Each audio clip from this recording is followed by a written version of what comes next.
Hi there, it's Johnny Keeley here, and in this video we're going to take a look at Instagram's new feature, which is Instagram Reels. And I'm going to share a few tips that I wish I had found before I started posting to Reels as a photographer.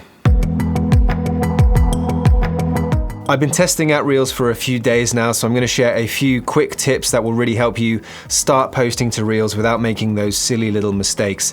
I'm at It's Johnny Keeley on Instagram. I'll leave a link in the description, so come on over and say hi sometime. Number one, how do hashtags work on Instagram Reels?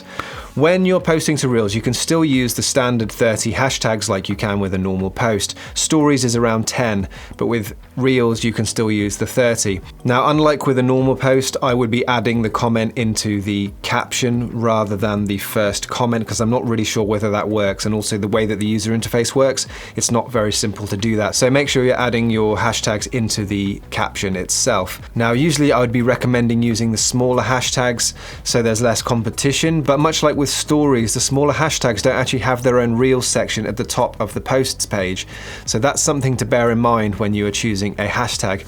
This might change, but for me, I noticed that my Reel didn't really show in the big hashtags due to competition, and it didn't show in the smaller hashtags because there's not a Reel section, and me posting to it didn't create a Reel section. But what I found was that my post actually did show in the hashtags that are around 800,000 to a million posts. So I'm going to try sticking to that, maybe 500,000 to a million. Hashtags with that many posts in it are probably good for me, so I'm going to post to those and grow from there. Now, number two is important if you want your followers to actually see and engage with your Reel, which would obviously then push it onto new people and maybe into hashtags and things like that. When you're posting your Reel, you can choose just to post to Reels or to post to your feed. I found that posting to Reels alone didn't really notify any of my followers. In fact, after about half an hour, I had a Reel which had only got about 2 or 3 views, and then days later it's capped out at about 90 views, which is a bit of a fail, so I will probably repost that Reel. Now, the trouble is, as a photographer, when you post to your feed, it will show it to your followers, but it will also post a cropped version of it to your grid, which can mess up the look and feel of your grid. So this is a bit of an issue for us photographers because we're generally quite careful about what our grid looks like. Now, that leads us on to our next tip, which is number 3. If you want to keep your Reels off of your grid, but you also want to notify your followers and therefore get more engagement on it, which will then push it on to new people, you will have to post to your feed and then remove it from your grid. So you do this by posting and then clicking post to feed, and then once you've posted, you can go to your Reel and you can remove it from your grid. I've tested this and it will show up in the timeline as your followers scroll through, so they will still see the post. But if they were to go to your profile, they won't see it on your grid. It will only be in the Reels section. I tested this with an alternate account, so even though I'd removed it from my grid, I still saw it in the timeline, so it definitely does still show it to your followers, so don't worry, there's nothing wrong with just removing it from your grid. Before we go on to the next one, if you're finding this useful, click on the like button. It really helps me out. Don't even think about it, just click it and we will move on to the next one. Number 4. You can add your Reel to your stories just like with a normal post for a bit of extra engagement or to notify your followers that something new has happened on your account. All you have to do is simply hit the little paper airplane button just like with the other posts and then tap share post to stories.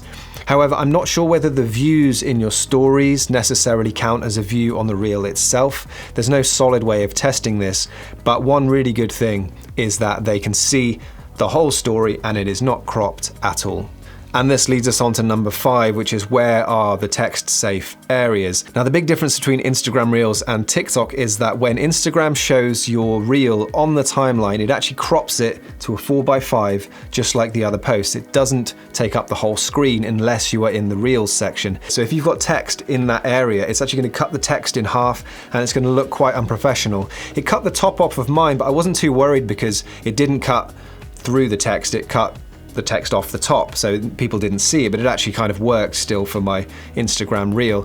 So just be aware that if you've got text running through the top, especially if they're in diagonal lines like this, it's actually going to cut the top off of those for the timeline, and it could look a little bit bad and it might not be readable for your followers, which is where most people will see it. They can actually tap on it and go through and watch the full screen video, but because it's such a new thing, I'm not sure everyone's going to do that, so just bear that in mind.